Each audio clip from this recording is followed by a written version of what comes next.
دعا مسلمان میں عقیدہ توحید پختہ کرتی ہے، اور دعا اس دولت کا نام ہے جو صرف مومن کے پاس ہے، کافر کے پاس نہیں۔ نبی پاک علیہ السلام نے فرمایا الدعاء صلاح المومن، دعا مومن کا ہتھیار ہے، کافر کے پاس یہ ہتھیار نہیں ہے۔ مومن جب اپنے مالک کے حضور دعا مانگتا ہے نا، دنیا میں آپ کسی سے زیادہ مانگے تو وہ ناراض ہو جاتا ہے، وہ کہتا ہے بھائی تو نے تو کام بنا لیا ہے، کل بھی دیا تھا، پرسوں بھی دیا تھا، روز روز تجھے کون دے؟ میرے نبی پاک علیہ السلام نے فرمایا جو اپنے رب سے زیادہ مانگتا ہے رب اس سے زیادہ راضی ہوتا ہے، زیادہ راضی ہوتا ہے۔ اب دعا مخصوص اوقات نہیں دعا کے، فرمایا اذا دعان، جب بھی دعا مانگو گے تمہارا رب تمہاری دعا کو، جب بھی دعا تو دعا کرتے رہنا چاہیے، ہر وقت دعا میں بندہ شامل رہے، اللہ کے ذکر میں شامل۔ یہ جو قرآن مجید نے کہا نا یا ایھا الذین آمنوا اذکروا اللہ ذکرا کثیرا، اے ایمان والو اپنے رب کا ذکر کثرت سے کرو، وسبحوہ بکرۃ واصیلا، اور صبح و شام اسی کی پاکی بیان کرو۔ تو اس سے مراد یہ نہیں ہے کہ تسبیح لے کے سارا دن مسجد میں بیٹھے رہو اور کام کوئی نہ کرو، بلکہ اس کا مطلب یہ ہے کہ روٹی شروع کرو تو اللہ کے نام سے، اختتام کرو تو اللہ کے نام، سو جاؤ تو رب کا نام لے کے، سویرے اٹھو تو اللہ کا نام لے کے، جب تمہیں کوئی چیز اچھی لگے تو ماشاءاللہ کہو، جب کوئی مصیبت آئے تو کہو انا للہ و انا الیہ راجعون۔ تو سارا دن اللہ کا ذکر جاری رہے گا۔ نبی پاک صلی اللہ علیہ وسلم نے مسلمان کو ایک دوسرے سے ملنے کا طریقہ بتایا۔ مصیبت آئے تو کیا کہنا ہے؟ صرف فوت کی پہ نہیں کہنا، اس کی وضاحت کر دو۔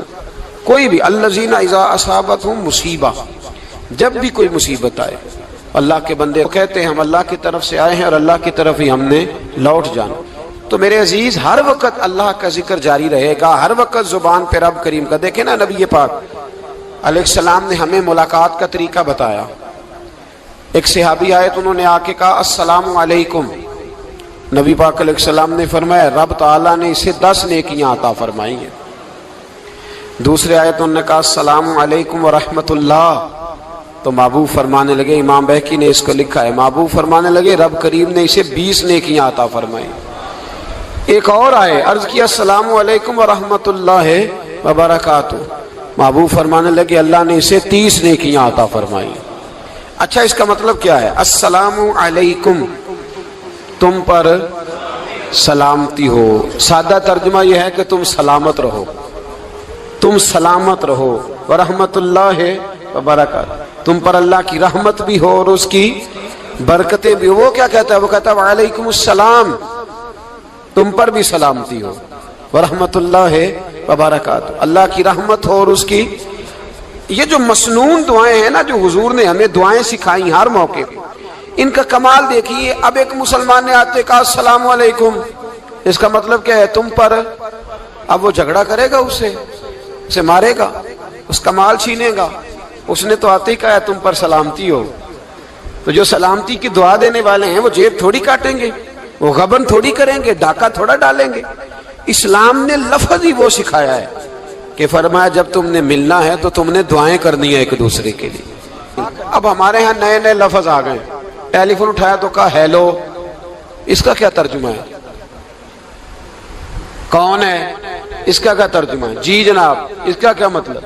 ہم نے دیکھا بڑے بڑے سمجھدار لوگ السلام علیکم کی بجائے کہتے ہیں کیا حال ہے؟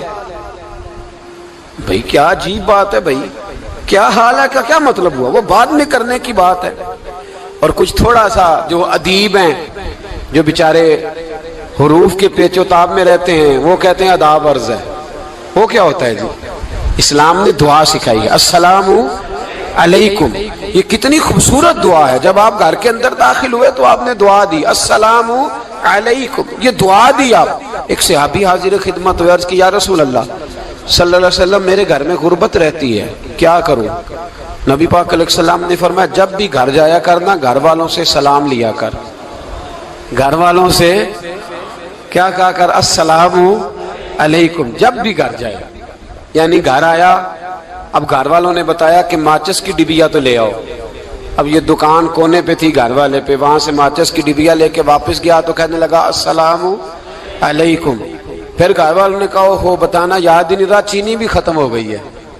تو یہ پھر گیا چینی لینے، لوٹ کے آیا تو کیا کہا؟ جب اللہ چاہتا ہے تو کہے، جب اللہ کے رسول چاہتے ہیں تو کہے. اس کا ترجمہ یہ ہے کہ تو سلام لے. اللہ رسول چاہ رہے ہیں کہ تو سلام لے تاکہ تیرے گھر میں سلامتیاں ڈال دی جائیں.